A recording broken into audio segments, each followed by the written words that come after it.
आपण आता आलोय आंबेगाव तालुक्यातील श्री मुक्ताई प्रशाला पिंपळगाव घोडे या शाळेमध्ये आंबेगाव तालुका विद्या विकास मंडळ संचलित ही शाळा आहे।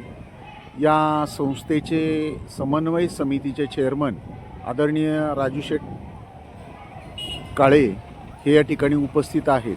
अत्यंत शाळेचा परिसर जर आपण बघितला तर अत्यंत सुंदर निसर्गरम्य परिसर आहे। या ठिकाणी अवश्य येऊन भेट द्यायला काहीच हरकत नाही।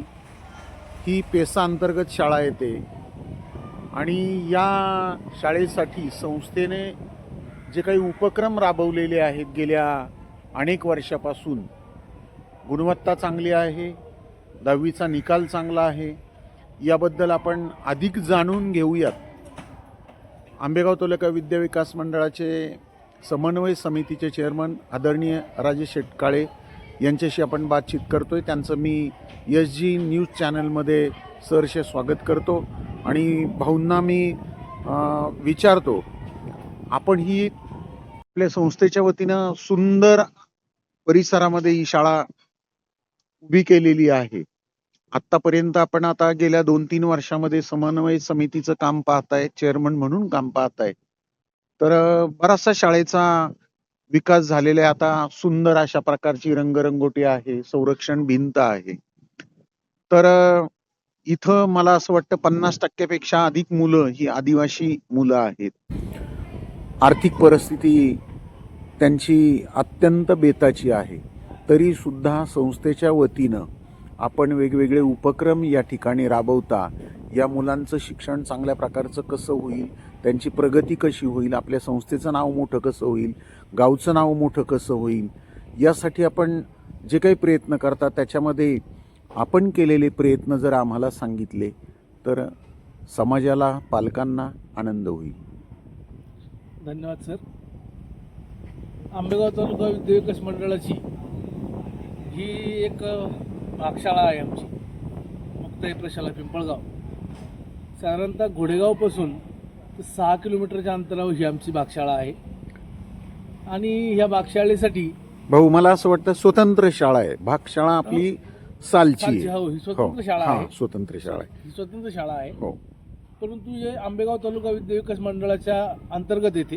हो, आणि या शाळेसाठी हा माननीय श्री बाळासाहेब विठ्ठलराव काळे यांनी ही इमारत बांधून दिली आणि या इमारतीमध्ये आमचे साधारणतः 100 ते 125 विद्यार्थी या ठिकाणी प्यासा अंतर्गत गाव जे येतं, इथं जवळ एक काही अंतरावर पोखरकरवाडी आहे, छोट्या मोठ्या वाड्या आहेत, पिंपळगाव आहे। इथली प्यासा अंतर्गत गाव असल्या कारणानं हा डोंगरी भाग आहे आणि तुम्ही जसं म्हणालात की 50% पेक्षा जास्त, मी तर म्हणेल की जवळपास 90% हे विद्यार्थी हे सगळे आमच्या आदिवासी भागातले आहेत। आणि आदिवासी भाग म्हटला की आदिवासी भागामध्ये तुम्हाला सर्वांना चांगली कल्पना असेल की आदिवासी विद्यार्थ्यांना शिक्षण देण्याचं प्रमाण हे फार ठिकाणी कमी प्रमाणामध्ये आहे।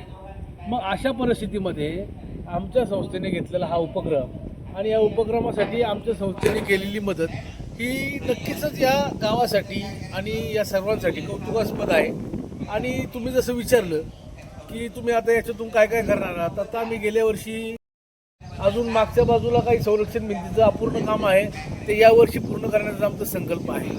आता पावसाळा चालू आहे. मी माझं वैयक्तिक थोडीशी राजकीय ताकद वापरून झाडं वृक्षारोपणासाठी घेतलेली आहेत. वृक्षारोपणासाठी आम्ही जांभळाची, आंब्याची, फणसाची झाडं आम्ही सभोवतालच्या परिसरामध्ये लावलेली आहे. आत्ताच वॉल कंपाऊंड पूर्ण झाल्यानंतर या ठिकाणी आम्ही गेटचं काम पूर्ण केलेलं आहे. आणि हे सर्व करत असताना आनंद या गोष्टीचा आहे की इथले विद्यार्थीसुद्धा त्या कामाच्या अनुषंगाने किंवा कामाला तुडीस तोड आहेत. म्हणजे आम्ही नुसतं काम करतोय, इमारत सजवतोय नुसते दाखवण्यासाठी नाही, तर विद्यार्थीसुद्धा पैशाच्या अंतर्गत असल्या कारणानेही सुद्धा इतके हुशार विद्यार्थी आहेत.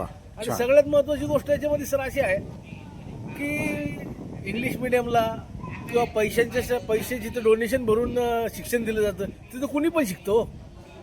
पण ग्रामीण भागामध्ये जिथे विनामूल्य शिक्षण दिलं जातं त्या ठिकाणी चांगले शिक्षक मिळणं आणि चांगले विद्यार्थी घडणं हे क्वचितच कुठल्या तरी ठिकाणी दिसत असेल. त्यातील ही एक आमची संस्था आहे. इथला स्टाफ उत्तम आहे, उत्कृष्ट स्टाफ आहे. शिवाय स्टाफ एवढा चांगला असून विद्यार्थ्यांना सुद्धा मन मिसळून आणि एकदम मुलांसारखं वागून सुद्धा शिकवतात. आणि मुलं सुद्धा शिक्षकांना तेवढ्या मोठ्या प्रमाणात प्रतिसाद देतात. ही कौतुकाची गोष्ट आहे आमच्यासाठी. आणि इथे आल्यानंतर एवढा आनंद वाटतो ही शाळेमध्ये पाहिल्यानंतर की या निसर्गरम्य शाळेमध्ये जेवढं योगदान कराल तेवढं कमीच वाटतं. भाऊ, आता आपण एका कार्यक्रमासाठी इथं आलेला होतात. या शाळेच्या मुख्याध्यापिका सौ अलका घोडेकर मॅडम यांचा सेवानिवृत्तीचा कार्यक्रम या ठिकाणी संपन्न झाला आणि प्रमुख पाहुणे म्हणून संस्थेच्या वतीनं आपण या ठिकाणी उपस्थित होतात.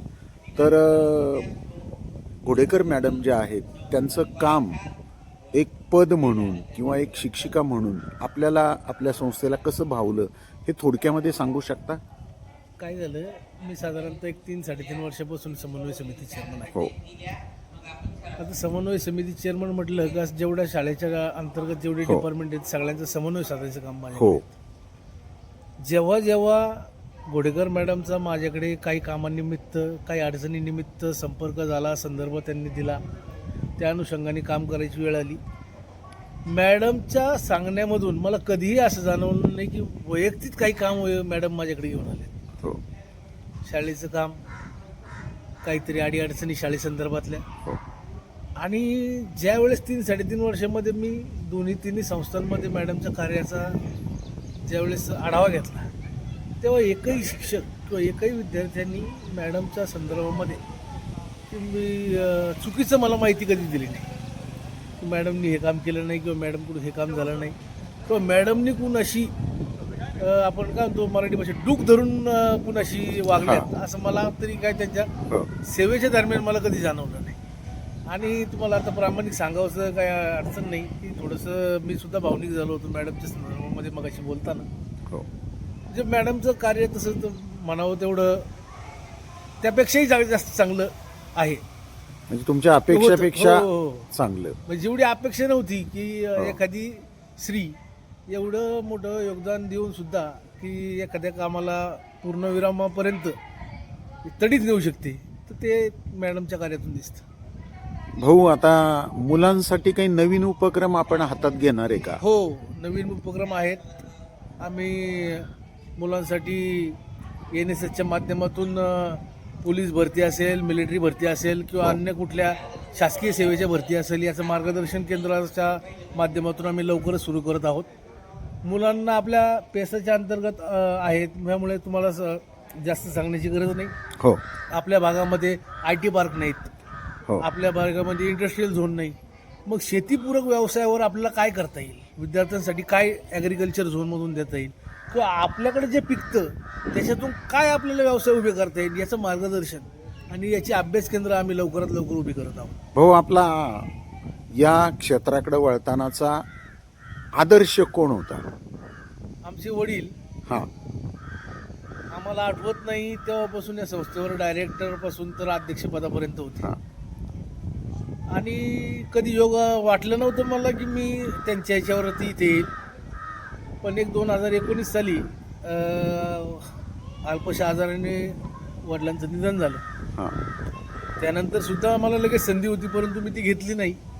5 वर्ष जाऊन दिले. 5 वर्षानंतर परत संधी आली. मग 5 वर्षानंतर संधी आली तर अपेक्षा नव्हती की मी याच्यामध्ये जाईल म्हणून, परंतु लोकांना काय वाटलं असेल म्हणून लोकांनी मला निवडून दिलं आणि काम करायची संधी मिळाली. अनेक शिक्षक आपल्या संस्थेमध्ये जे तुमचे गुरु आहेत त्यांच्याकडून आम्ही ऐकले की म्हणजे तुम्ही या क्षेत्राकडं याला असं त्यांना कधी वाटलं नाही, शिक्षण क्षेत्राकडं. कारण पहिल्यापासून तुम्ही गोडेगावमध्ये शिक्षण घेताना म्हणजे अभ्यासामध्ये सर्वसामान्य असलेला एक विद्यार्थी या शिक्षण क्षेत्रामध्ये येऊन या संस्थेचा एक चांगल्या प्रकारचा कारभार करू शकतो. मग त्याबद्दल आपल्याला काय वाटतं बुवा, ही प्रेरणा आपल्याला नेमकी कुठून मिळाली असेल? काय झालं, 2019ला पहिले आमचे चुलते गेले रामशेठ काळे. हां आणि लगोलगच एक 6 महिन्यानंतर वडील गेले आमचे कैलास शेटकाळे. 6 महिन्यापूर्वी 6 महिन्याच्या दोघांमध्ये गॅप असताना चुलते आमचे हरिश्चंद्र महादेव संस्थानवर अध्यक्ष होते आणि वडील आंबेगाव तालुका विद्याविकास मंडळावर अध्यक्ष होते. चुलते गेल्यानंतर एक 3-4 महिने 6 महिन्याच्या कालावधीमध्ये मला देवस्थानवर काम करायची संधी मिळाली. हरिश्चंद्र देवस्थानवर काम करत असताना 5 ते 4-5 वर्ष मी हरिश्चंद्र म्हणजे आजपर्यंत हरिश्चंद्र देवस्थानवर काम करतो. परंतु मध्यंतरीच्या काळामध्ये वडील गेल्यानंतरचे 4-5 वर्ष मी शिक्षण क्षेत्राकडे वळालो नाही.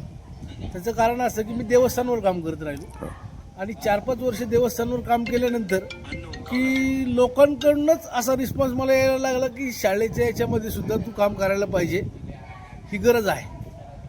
आणि देवस्थानचं काम पाहून लोकांनी मला तिकडे शिक्षण संस्थेवर सुद्धा मतदान करून निवडून दिलं. भाऊ, आता हे शिक्षणाचं काम, पवित्र काम तुम्ही करता आहात. सगळ्यांना ते आवडतंय, सगळ्यांचा विश्वास आहे, संस्थेचा आपल्यावर विश्वास आहे. मी तुम्हाला आता वेगळा प्रश्न विचारणार आहे आणि तो शेवटचा प्रश्न असेल की आता जे 12 ज्योतिर्लिंग आहे त्यामधलं भीमाशंकर पवित्र तीर्थक्षेत्र, तर या तीर्थक्षेत्राच्या बाबतीमध्ये शासनाने रस्ता रुंदीकरण असेल किंवा तिथं चांगल्या प्रकारच्या सोयीसुविधा उपलब्ध करून देण्यासाठी जे प्रयत्न चालवलेले किंवा खूप मोठा खर्च टाकलेला आहे सध्याच्या शासनाने, तर अजून इथं कोणता विकास व्हावा का ज्याची गरज इथल्या स्थानिक लोकांना आणि येणाऱ्या भाविकांना आहे असं आपल्याला वाटतं? आता पाहिलं तर खेड आंबेगावचं मिळून 12 ज्योतिर्लिंगामधले एक भीमाशंकर आंबेगावच्या हद्दीमध्ये आणि मंदिर हे खेडच्या हद्दीमध्ये आहे. हो.